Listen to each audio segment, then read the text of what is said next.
ठीक है, देखिए आप इसको। ये क्वेश्चन है बेटा, find out acceleration of the block and pulley. Block और पुली का एक्सलरेशन आपको निकालना है। ठीक है, तो सबसे पहला तरीका एनएलएम में वही रहता है हमारा, ये हम जितने भी सिस्टम हो सकते हैं उतने सिस्टम लेते जाते हैं, और फिर अगर हमारे वेरिएबल ज़्यादा बचते हैं तो हम कंस्ट्रेंट रिलेशन अप्लाई कर देते हैं। ठीक है, तो यहाँ पर आपने इस ब्लॉक को सिस्टम लिया, एम मास के ब्लॉक को सिस्टम लिया आपने, और फिर आपने वही एफबीटी ड्रॉ करके फोर्सेस अप्लाई करेंगे इसमें। तो यहाँ पर आपने क्या फोर्स अप्लाई किया, टेंशन फोर्स लग जाएगा एक। वर्टिकल नॉर्मल रिएक्शन बैलेंस हो रही है, अब छोड़ देंगे, इतने समझदार हो चुके हैं हम। हॉरिजॉन्टल में एक ही फोर्स आ रहा है, टेंशन फोर्स। लाइट है स्ट्रिंग, हर जगह टेंशन सेम होगी, फ्रिक्शन भी नहीं है क्योंकि।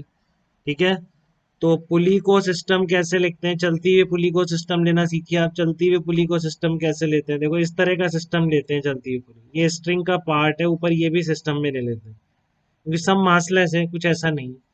तो यहाँ पर सिस्टम के फिर स्ट्रिंग कांटेक्ट में है इस जगह पे, यहाँ पर सिस्टम पे स्ट्रिंग कांटेक्ट में है, तो इधर कितना आएगा, टी फोर्स इधर आएगा, टी फोर्स इधर आएगा, कैपिटल एफ फोर्स इधर आएगा। 2 मिनट होल्ड कीजिए बेटा, 1 मिनट आएगा।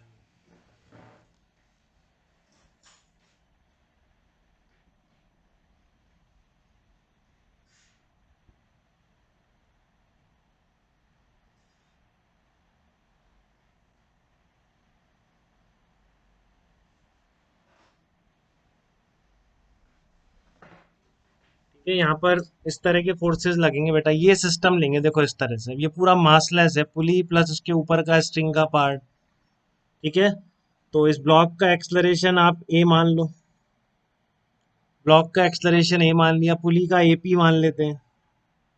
ठीक है, पुली का एक्सलरेशन यहाँ पर चाहे से आप एपी मान लो, ब्लॉक का ए मान लो, इस तरह से। ठीक है, तो आप इस पर लगा दीजिए F equals to M A, इधर फोर्स है इसी को पॉजिटिव बोल दीजिए, तो क्या आ जाएगा, T equals to M into A, पहली इक्वेशन हो जाएगी आप। सिस्टम इतने ही ले सकते थे, अब इक्वेशन बना रहे, देखते हैं कोई वेरिएबल बचता है कि नहीं बचता, अगर नहीं बचेगा तो बात खत्म हमारी। ठीक है, ये वाला देखिए, अब ये सब मासलेस है तो इस पर नेट फोर्स जीरो होना चाहिए। ये तरीका देखिए बेटा, ऐसे लगेगी पुली, अगर चलती भी होगी ना इस तरह से स्ट्रिंग से अटैच पुली, तो बातें इस तरह की होंगी कि इतना सिस्टम लेके टेंशन फोर्स इधर, टेंशन फोर्स इधर और एफ इधर, तो हमेशा एक रिलेशन बन जाएगा एफ और टी में। नेट फोर्स क्या है, F equals to M A, तो एम जीरो है यहाँ पे, तो नेट फोर्स जीरो रहेगा हमेशा इसमें। ठीक है, F equals to M A apply करेंगे, नेट फोर्स क्या है, जीरो है, तो आप इसमें नेट फोर्स जीरो कर दीजिए, एम जीरो होने से F minus two T equals to mass of pulley of acceleration of pulley, mass of pulley negligible है। ठीक है, लाइट पुली है, तो इसलिए कितना आ जाएगा answer, F equals to two T आ जाएगा आपके सेकेंड इक्वेशन। तो यहाँ पर आप टी को एलिमिनेट करके ब्लॉक का एक्सलरेशन तो आ जाएगा इन दोनों से। ठीक है, तो आपका एक्सलरेशन ऑफ ब्लॉक कितना आ गया, एक्सलरेशन ऑफ ब्लॉक तो निकल आया आपका, इसकी जगह टी की जगह एफ बाई टू रखने के बाद एफ बाई टू एम निकल के आ गया, एक्सलरेशन ऑफ ब्लॉक आ गया। ठीक है,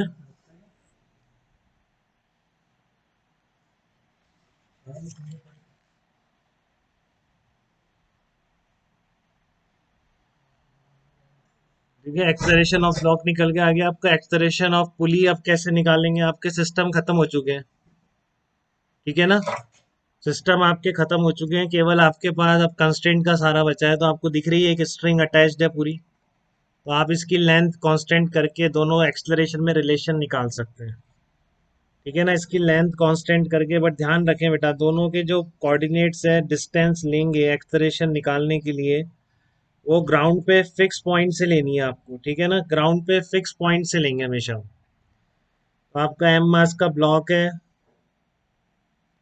और ये आपकी पुली है, तो आप यहाँ से ले लीजिए, देखिए फिक्स लाइन दिख रही है जिससे आप दोनों की पोजीशन टी टाइम पर लोकेट कर सकते हैं। तो ये क्या हो जाएगा आपका, एक्स पी हो जाएगा, एक्स पी बोल दिया इसको आपने। ये लेंथ कितनी हो गई, एक्स एम हो गई। ये लेंथ कितनी हो गई आपकी, एक्स एम हो गई। अब दिस लेंथ प्लस पुली पर हमेशा कांस्टेंट लेंथ है, इसको छोड़ देंगे अब, जिसको अपन सी नॉट बोलते थे। ये सी नॉट पुली पे जो आ रही है तो कांस्टेंट है हमेशा। और एक ये वाली लेंथ क्या होनी चाहिए, कांस्टेंट होनी चाहिए। तो क्या लिखेंगे आप इसको, एक्स पी प्लस ये जो ऊपर लेंथ आ रही है सी नॉट प्लस ये वाली लेंथ कितनी होगी, X P minus X M equal to constant हो जाएंगे आप। ये आ जाएगा बेटा, X P plus C naught plus X P minus X M equal to constant. तो बेसिकली आ गया two X P minus X M equal to constant आ गया। अब आप क्या करें, इसको डिफरेंशिएट कर दीजिए टाइम के रिस्पेक्ट में, एक्सलरेशन में रिलेशन वेलोसिटी में आ जाएगा। अब यहाँ पर दोनों बढ़ रहे हैं क्योंकि आपने इसको इधर जाता हुआ माना है, इसको इधर जाना है, एक्स पी भी बढ़ रहा है, एक्स एम भी बढ़ रहा है। तो डिफरेंशिएट करके आप लिखेंगे two X P minus D X M by D T equal to zero. ठीक है, तो अपने आप क्या बन जाएगा आपका, ये twice of A P minus A M equal to zero. ठीक है, तो कितना आ गया एक्सलरेशन ऑफ पुली और ब्लॉक के एक्सलरेशन में, ए एम किसको बोल दिया ना, ब्लॉक का एक्सलरेशन बोल दिया, आप चाहे से बोल सकते हैं शुरू से, A M A M A M. ठीक है, तो आपका एपी एक्सलरेशन ऑफ पुली कितना आ जाएगा, half of acceleration of the block आ जाएगा बेटा। यहाँ से देख लीजिए एक बार, कोई दिक्कत हो तो बताइए। ठीक है, पुली का जो एक्सलरेशन है that is half of acceleration of block. अब आप यहाँ पर एक दूसरा मेथड भी अप्लाई कर सकते हैं, चाहे तो summation T dot V equal to zero से भी समझ सकते हैं, एक जनरल मेथड है वो भी देख सकते हैं। ठीक है ना, जो पहले वाला था जनरल ऑब्जर्वेशन वाला, लास्ट मेथड जो बताया था मैंने, उससे भी देख सकते हैं इसको। कैसे देखेंगे एक बार देखिए, करेंगे वो मैं आपको बता रहा हूँ टी डॉट वी वाले से। ठीक है ना, बाकी जो मेथड्स हैं आपके तो करिए आप इसको वैसे ही करिए। देखो ये आपकी क्या है, इस पुली है आपकी इस तरह की। ठीक है, एफ फोर्स से खींच रहे हैं इसको, पुल कर रहे हैं एफ फोर्स से,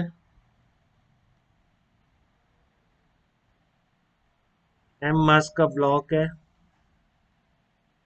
तो टी डॉट वी, आपको देखो टी डॉट वी कैसे लगाओगे, एक तो इस पर फोर्स लगा रही है स्ट्रिंग। ठीक है, तो इसका तो सीधा आ जाएगा टी इंटू वी एम आ जाएगा, टी इधर वेलोसिटी भी इधर। अब यहाँ पर मूवमेंट कोई नहीं है, बट यहाँ पे मूवमेंट है ना बेटा। ये पुली जो पे कितना फोर्स लगा रही है स्ट्रिंग, क्योंकि पुली पर नेट फोर्स जीरो होना चाहिए। तो force applied by both the string on pulley कितना है, एफ के बराबर ही हो जाएगा क्या, बताइए। ठीक है ना, इस पर एफ के बराबर ही फोर्स लगाएगी पुली। पुली के ऊपर स्ट्रिंग का जो फोर्स होगा that will be equal to F, क्योंकि इस पर नेट फोर्स जीरो होना चाहिए पुली के ऊपर, क्योंकि पुली के पास मास नहीं है। ठीक है, तो कैसे लगाते हैं इस पर इधर टेंशन लग रही है। ठीक है, तो आप क्या करोगे, एफ किसके बराबर है, इसका जो एफ डॉट वी है टेंशन का फोर्स पुली के ऊपर कितना है, टेंशन केवल टी नहीं है, एफ के बराबर है। तो एफ डॉट वी लिखोगे आप इसको, वीपी पुली की वेलोसिटी। अब क्योंकि एफ टू टी के बराबर है, तो इसलिए मैं क्या लिख सकता हूँ, two T vector dot VP vector लिख सकता हूँ। ठीक है ना, या इसको डायरेक्ट आप वेक्टर लगा के भी लिख सकते हो, एफ वेक्टर कितना है, माइनस टू टी वैक्टर है और क्या। ठीक है, तो पुली का जो स्ट्रिंग का जो फोर्स था इस पर किधर था, माइनस एफ वेक्टर था। स्ट्रिंग ने जो पुली पर फोर्स लगाया कितना था, माइनस एफ वेक्टर। तो एफ वेक्टर किसके बराबर था, टू टी वेक्टर के। ठीक है ना, एफ वेक्टर नहीं, एफ वेक्टर हो गया मतलब F vector plus two T vector equal to zero होना चाहिए। तो एफ वेक्टर कितना आ गया आपका, माइनस टू टी वेक्टर आ गया, तो two T vector dot VP vector. ठीक है, तो आप अब से मैंने आपको बता दिया कैसे आ रहा है कि एफ टू टी के बराबर, क्योंकि मासलेस है। तो पुली पर आप टी डॉट वी ऐसे अप्लाई करिए हमेशा, इस पर टी लग रहा है, इधर टी लग रहा है, और वेलोसिटी इधर है, तो ये हो जाएगा minus two T V P equal to zero. ठीक है, तो पुली चलती हुई पुली पर आप जो टी डॉट भी अप्लाई करेंगे इस तरह से करेंगे, इधर टी रहेगा इधर टी रहेगा, तो टू टी की डायरेक्शन इधर है, वेलोसिटी इधर है, तो डॉट प्रोडक्ट क्या आ जाएगा, नेगेटिव आ जाएगा उसका, तो माइनस टू टी वीपी हो जाएगा। ठीक है ना, बट ये टू टी फोर्स कैसे लगाया, क्योंकि पुली मासलेस थी। ठीक है, तो इस बेसिकली स्ट्रिंग का जो फोर्स होगा इस पर एफ के बराबर होगा। ठीक है, तो एफ डॉट वी क्या होगा यहाँ पर, इस डायरेक्शन में फोर्स होगा, एफ वेक्टर इधर है तो minus F vector dot VP vector. But ये एफ वेक्टर किसके बराबर है, माइनस टू टी वेक्टर के बराबर है। तो ये पूरा एक्सप्रेशन क्या बच जाएगा, स्ट्रिंग का जो वर्क होगा पुली के ऊपर, 2t vector dot VP vector बन जाएगा। ठीक है, अब वो कितना आएगा, 2t इधर है वीपी इधर है, तो कॉस पाई की वजह से माइनस आ जाएगा। तो आप जब भी स्ट्रिंग पर इस पुली पर टी डॉट वी लगाएंगे तो आप उस पर इस तरह की टेंशन लगाइए, 2t फोर्स मान लीजिए इस पर, इस डायरेक्शन में स्ट्रिंग के ऊपर, और डॉट क्या हो जाएगा, वेलोसिटी के साथ डॉट प्रोडक्ट हो जाएगा। अगर ये पुली इधर आती भी होती तो ये पॉजिटिव आ जाता, पुली इधर जा रही है इसलिए कितना आ गया, ये -2t आ गया। यहाँ से t एलिमिनेट हो जाएगा, वी एम इक्वल टू कितना आ जाएगा, 2vp आ जाएगा। फिर से वही आ गया, एक बार और डिफरेंशिएट करेंगे, ap इक्वल्स टू a/2। तो ये टी डॉट वी वाला मेथड है बेटा। अब ऐसे कहीं पे भी पुली किसी भी केस में आ सकती है जिसके दोनों ऐसे पास हो रही है और पुली चल रही है, तो आप ध्यान से उस पर 2t लिखिए फोर्स को। ठीक है ना, उस स्ट्रिंग का फोर्स उस पर क्या लिखिए, 2t लिखिए। 2t की डायरेक्शन देख लीजिए किधर है, और इसकी वेलोसिटी की डायरेक्शन देख लीजिए, उसके अकॉर्डिंग ये साइन डिसाइड कर लीजिए। ठीक है, तो ये आपका समीशन टी डॉट वी वाला मेथड था। एक को जनरल मेथड से भी कई बार कर सकते हैं, देखिए जनरल मेथड से कैसे करेंगे। जनरल मेथड से इस तरह से करते हैं, ये भी डायरेक्टली प्रैक्टिस में आ जाता है, तो कई क्वेश्चन इससे फिर आप बिना किसी चीज के लगाए कर देते हैं। कि मान लीजिए पुली यहाँ पर आ गई, पुली एक्स डिस्प्लेस हो गई। ठीक है ना, पुली का डिस्प्लेसमेंट कितना है, मान लेते हैं एक्स डिस्प्लेसमेंट है पुली का। पुली का डिस्प्लेसमेंट एक्स है, तो फिर ये स्ट्रिंग दो जगह बढ़ गई ना बेटा, स्ट्रिंग की लेंथ तो यहाँ पे 2x इंक्रीज कर गई पुली के यहाँ पे आने से। पुली के एक्स मूव करने की वजह से जो ऊपर ये दोनों तरफ स्ट्रिंग आ जाएगी ना, ये तो ये एक्स्ट्रा लेंथ आ गई जो यहाँ पे नहीं थी, ये वाली लेंथ आ रही है। ये 2x लेंथ जो बढ़ गई है ये कहाँ से कवर होगी, ये ब्लॉक ही आगे बढ़ेगा, यहाँ से तो बढ़ नहीं सकता है। ठीक है, तो पुली के एक्स बढ़ने की वजह से जो ये लेंथ में गेन हुआ है 2x, ये सारा कहाँ से कवर होगा, यहाँ से कवर होगा।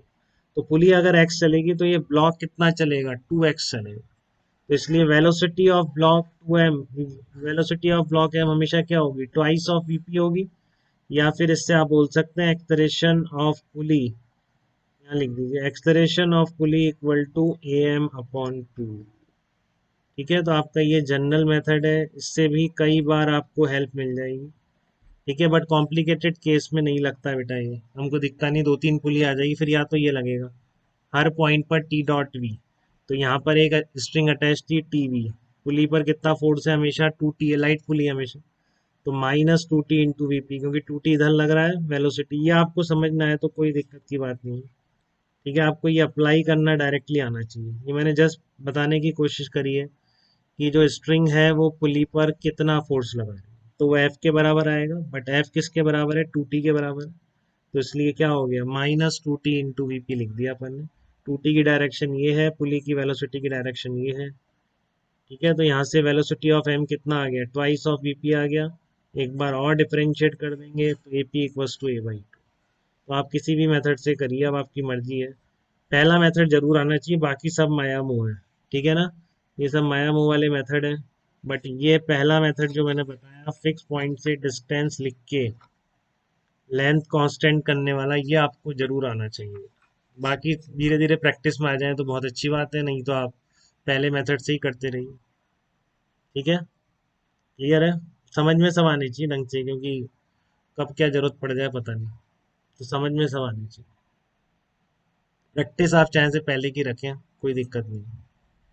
ठीक है, धीरे धीरे आपको अपने आप लगने लगेगा ज़्यादा कॉम्प्लिकेटेड प्रॉब्लम में कि इससे भी फटाफट हो जा रहा है, तो अब अपने आप धीरे धीरे शुरू कर दें। ठीक है, बट ध्यान रखिए इस पे डिपेंडेंसी नहीं होनी चाहिए बेटा, क्योंकि फिर ये कई जगह नहीं लगता है जहाँ पर ये एनर्जी कंजर्व नहीं रहती है, वो केसेस बताऊंगा। ठीक है, तो अब आप मेरे को बताइए इस प्रॉब्लम में किसी को डाउट यहाँ तक तो।